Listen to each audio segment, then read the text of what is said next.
नमो तस्सा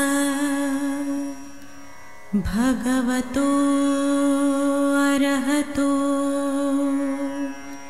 सम्मा संबुद्धस्सा। बुद्ध और उनका धम्म बाबा साहेब डॉक्टर अम्बेडकर द्वारा रचित कालजयी पुस्तकों के इस रचना संसार में आपका स्वागत है। आप जानते हैं कि इस समय हम लोग बाबा साहेब डॉक्टर अम्बेडकर द्वारा मूल रूप से अंग्रेजी में रचित ग्रंथ द बुद्धा एंड हिज धम्मा, इसका ये हिंदी अनुवाद आप तक पहुंचा रहे हैं। और ये जो हिंदी अनुवाद है, ये हिंदी अनुवाद भदंत डॉक्टर आनंद कौशल्यायन जी का है। आइए इस कड़ी में आगे बढ़ते हैं। आपको याद दिला देते हैं कि ये बाबा साहेब द्वारा रचित बुद्ध और उनका धम्म के चतुर्थ कांड का पहला भाग है। और इस भाग में बाबा साहेब जिस विषय को समझा रहे हैं वो है धम्म, और जिसे लोग रिलीजन कहते हैं, मजहब कहते हैं, धर्म कहते हैं, इन दोनों में क्या अंतर है। तो इसका एक तुलनात्मक अभ्यास इस समय बाबा साहेब करवा रहे हैं। हमने पिछली कड़ी में देखा कि धम्म का उद्देश्य क्या है। अब देखिए इसमें बाबा साहेब लिखते हैं मजहब, धर्म या रिलीजन और नैतिकता, मॉरलिटी। ये जो मॉरलिटी है, रिलीजन एंड मॉरलिटी, ये दो चीजों को बाबा साहेब इसमें समझा रहे हैं। ये छोटा सा शीर्षक है, धर्म, मजहब, रिलीजन और नैतिकता। तो देखिए बाबा साहेब लिखते हैं कि मजहब या धर्म या रिलीजन में नैतिकता का स्थान क्या है, मॉरलिटी का स्थान धर्म में या मजहब में या रिलीजन में क्या है। तो बाबा साहेब लिखते हैं कि सच्ची बात तो यही है कि नैतिकता का मजहब या रिलीजन में कोई स्थान ही नहीं। अब देखिए ये बाबा साहेब का बड़ा ही विशिष्ट ऐसा ये वाक्य है। इस वाक्य को समझ लेना बड़ा जरूरी है, क्योंकि ये आक्षेप भी है कि जो धर्म है, जो रिलीजन है, जो धर्म, जो मजहब है, रिलीजन है, धर्म है, इनमें नैतिकता का कोई स्थान ही नहीं। ये बात बाबा साहेब कह रहे हैं। तो बाबा साहेब लिखते हैं कि मजहब या रिलीजन के अंतर्गत आते हैं ईश्वर, आत्मा, प्रार्थनाएं, पूजा, कर्मकांड, रीति रिवाज, यज्ञ, बलि कर्म। ये तो सामान्य रूप से हम लोग देखते ही हैं कि धर्मों की प्रैक्टिस करने वालों में ये बात तो होती है कि उनका सीधा संबंध जो धर्म से आता है उसमें ईश्वर है, आत्मा, प्रार्थनाएं, पूजा, कर्मकांड, रीति रिवाज, यज्ञ, बलि कर्म। नैतिकता का संबंध वहीं आता है जहां एक आदमी का संबंध दूसरे आदमी के साथ आरंभ होता है। ये तो बड़ी सहज और सरल बात है कि जहां दो जीवित मनुष्यों का संबंध आता है, नैतिकता का संबंध तो वहीं आता है, क्योंकि नैतिकता वहीं आएगी जहां एक दूसरे के साथ संबंध विकसित हो गए। और धर्मों की प्रैक्टिसिंग का संबंध या तो आत्मा से है, या तो ईश्वर से है, या तो कर्मकांडों से है, या तो यज्ञों से है, या तो रीति रिवाजों से है, या तो फिर प्रार्थनाओं से है। और ये सारी चीजें व्यक्तिगत है, एक अकेले के स्तर की है, इसमें दूसरे की जरूरत ही नहीं है। और जब दूसरे की जरूरत ही नहीं है तो इसमें किसी तरह का कोई नैतिकता का संबंध ही नहीं आता। फिर बाबा साहेब लिखते हैं कि मजहब या रिलीजन में तो नैतिकता बाहर से आने वाले हवा के एक झोंके की तरह है। बाबा साहेब लिखते हैं कि मजहब या रिलीजन या धर्म में जो नैतिकता का संबंध है वो बिल्कुल बाहर से आने वाले किसी हवा के झोंके की तरह है, ताकि व्यवस्था और शांति की स्थापना में उपयोगी सिद्ध हो। जहां कोई पूजा घर है, जहां कोई यज्ञ कर्म हो रहा है, जहां कोई कर्मकांड हो रहा है, वहां हवा आती जाती रहे, बस इतना ही एक संबंध है उसका। मजहब या रिलीजन का एक त्रिकोण है। बाबा साहेब लिखते हैं कि मजहब या रिलीजन या फिर धर्म ये एक त्रिकोण है। तो त्रिकोण क्या है? अपने पड़ोसी के साथ अच्छा व्यवहार करो क्योंकि तुम दोनों एक ही पिता परमात्मा के पुत्र हो।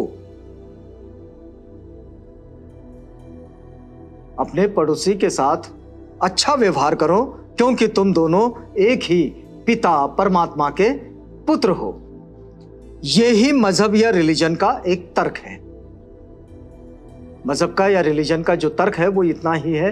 तो इसमें एक आदमी, दूसरा आदमी और ईश्वर और आत्मा और कर्मकांड और प्रार्थना और पूजा, ये जो त्रिकोण बनता है, मतलब पूजा एक आदमी दूसरा आदमी, प्रार्थना एक आदमी दूसरा आदमी, ईश्वर एक आदमी दूसरा आदमी, परमात्मा एक आदमी दूसरा आदमी, बस इसका जो त्रिकोण बनता है बस इतना ही त्रिकोण। और वो दूसरे आदमी से संबंध कितना है? तो बस इतना ही कि तुम अपने पड़ोसी से अच्छा व्यवहार करो क्योंकि वो भी पिता द्वारा उत्पन्न किया गया है और वो पिता परमात्मा का पुत्र है। तो अब देखिए, प्रत्येक मजहब या रिलीजन या धर्म नैतिकता का उपदेश देता जरूर है।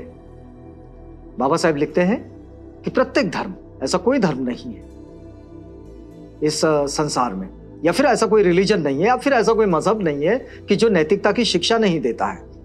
तो रिलीजन नैतिकता का उपदेश तो देता है, किंतु नैतिकता मजहब या रिलीजन का मूल आधार नहीं है कि नैतिकता के आधार पर वो खड़े हैं, ऐसा नहीं है। तो फिर क्या है? तो ये एक रेल के उस डिब्बे की तरह है जो यूं ही साथ जोड़ दिया गया है। बाबा साहेब लिखते हैं कि नैतिकता मजहब या धर्म या फिर रिलीजन के रेल के साथ जुड़ा हुआ एक ऐसा डिब्बा है कि जिसको रेल के साथ जोड़ दिया जाता है, जिसका कुछ खास काम नहीं होता लेकिन वो चलता रहता है, लेकिन वो होता है, रेल का हिस्सा होता है, ट्रेन का हिस्सा होता है। उसे यूं ही यथावसर जोड़ दिया गया है और ये यथावसर साथ जोड़ भी दिया जाता है और पृथक भी कर दिया जाता है। जैसे वो डब्बा जो रेलगाड़ी के साथ चलता रहता है और कभी जोड़ दिया जाता है और कभी उसे अलग कर दिया जाता है, किसी भी स्टेशन पर छोड़ दिया जाता है उसे, फिर कहीं से उसको जोड़ दिया जाता है। तो इस तरह का नैतिकता का संबंध धर्म, मजहब और रिलीजन इनके साथ में बनता है। फिर देखिए, बाबा साहेब आगे लिखते हैं कि इसलिए मजहब या रिलीजन की क्रिया परिपाटी में नैतिकता का स्थान आकस्मिक है और कभी कभी उसका भी प्रयोजन रहता है। इसलिए मजहब या रिलीजन में नैतिकता प्रभावोत्पादक नहीं है। मतलब इसको सामान्य रूप से कहें तो धर्म, रिलीजन या मजहब की शिक्षा में नैतिकता को दूसरा स्थान दिया गया है, दोयम स्थान दिया गया है, दोयम दर्जा दिया गया है। वो पहले स्थान पर नहीं है, फर्स्ट स्टेप पर नहीं है, प्राथमिकताओं में नहीं है, वो दूसरा स्थान है। लेकिन पहला स्थान वहां ईश्वर को है, आत्मा को है, परमात्मा को है, प्रार्थनाओं को है, कर्मकांड को है, रीति रिवाजों को है, बलि कर्म को भी है, यज्ञ को भी है। ये प्राथमिकता में आते हैं। अब दूसरा एक छोटा शीर्षक बाबा साहेब लिखते हैं कि धम्म और नैतिकता। ये तो हो गई मजहब और धर्म और रिलीजन की बात, जिसमें नैतिकता का क्या स्थान है। तथागत की शिक्षा जिसे हम धम्म कहते हैं, तो वो धम्म में नैतिकता का क्या स्थान है? तो बाबा साहेब लिखते हैं कि इसका सीधा और सरल उत्तर यह है कि नैतिकता ही धम्म है और धम्म ही नैतिकता है। तथागत की शिक्षा का ये मूल आधार है। धर्मों की शिक्षा का यह मूल आधार नहीं है, रिलीजन की शिक्षा का यह मूल आधार नहीं है नैतिकता, लेकिन नैतिकता धम्म का मूल आधार है। बल्कि बाबा साहेब कहते हैं धम्म ही नैतिकता है और नैतिकता ही धम्म है। अगर दूसरे शब्दों में यद्यपि धम्म में यदि दूसरे शब्दों में कहें तो जो स्थान धर्मों में, रिलीजन में या मजहब में ईश्वर का है, बिल्कुल वो ही स्थान तथागत के धम्म में नैतिकता का है। यानी धर्मों में ईश्वर का जो स्थान है, रिलीजन में ईश्वर का जो स्थान है, बिल्कुल वो ही स्थान, प्रथम स्थान नैतिकता का है, मॉरलिटी का है। तो ये मॉरलिटी, ये बहुत महत्वपूर्ण स्थान है, महत्वपूर्ण है। धम्म में प्रार्थनाओं के लिए, तीर्थ यात्राओं के लिए, कर्मकांडों के लिए, रीति रिवाजों के लिए और बलि कर्मों के लिए कोई जगह नहीं है। बहुत सारे धर्मों का यह आधार है कि भाई तीर्थ यात्रा करें, धम्म में इसकी कोई जरूरत नहीं। बहुत सारे धर्मों का यह भी मानना है कि कर्मकांड बड़े जरूरी है, यज्ञ याग बड़े जरूरी है, बलि कर्म यह धर्मों का हिस्सा है, रिलीजन का हिस्सा है। लेकिन तथागत के धम्म का यह कोई हिस्सा नहीं, इसे कोई स्थान नहीं। नैतिकता ही धम्म का सार है। नैतिकता नहीं तो धम्म भी नहीं। यदि नैतिकता नहीं है तो धम्म कहीं नहीं है। इसलिए धम्म और नैतिकता, धम्मा एंड मॉरलिटी, ये दोनों एक दूसरे के साथ ऐसे बंधे हुए हैं जैसे कि इनके बगैर वो हो ही नहीं सकते। बाबा साहेब लिखते हैं कि इसमें ईश्वर की मंजूरी की आवश्यकता नहीं। धम्म में जो नैतिकता है उसका सीधा मूल स्रोत है आदमी को आदमी से मैत्री करने की जो आवश्यकता है, बस वो ही। नैतिकता का मतलब है कि एक आदमी का दूसरे आदमी के साथ जितनी मैत्री की आवश्यकता है, बस उतनी ही मॉरलिटी की आवश्यकता है, यानी कि नैतिकता की आवश्यकता है। और इसके लिए किसी ईश्वर से मंजूरी लेने की कोई आवश्यकता नहीं, किसी ईश्वर से परमिशन मांगने की कोई आवश्यकता नहीं है। ईश्वर को प्रसन्न करने के लिए आदमी को नैतिक बनने की आवश्यकता नहीं है। ईश्वर को प्रसन्न करने के लिए आदमी को नैतिक नहीं बनना है। तथागत की शिक्षाओं में यह बात नहीं आती। तो अपने आप को ठीक करने के लिए और अपने सामाजिक संबंधों को ठीक करने के लिए और एक आदमी का दूसरे आदमी के साथ मित्रवत संबंध विकसित होने के लिए धम्म की जरूरत है, नैतिकता की जरूरत है। अपने भले के लिए ही आदमी के लिए आवश्यक है कि वो दूसरे आदमी से मैत्री करें। और यही बात जब हम बंधुत्व के साथ जोड़ देते हैं, भाईचारा के साथ जोड़ देते हैं, फ्रैटर्निटी के साथ जोड़ देते हैं, मित्रत्व के साथ जोड़ देते हैं, तो यही वो बात है जो नैतिकता से जुड़ती है। और इसलिए बाबा साहेब कहते हैं कि धम्म का मतलब नैतिकता है और नैतिकता का मतलब धम्म है। यहां ये वक्त पूरा होता है, यहां रुकेंगे। कल आपसे मिलेंगे जब हम इसी बात को आगे बढ़ाएंगे। तो तब तक के लिए हमें आज्ञा दीजिएगा।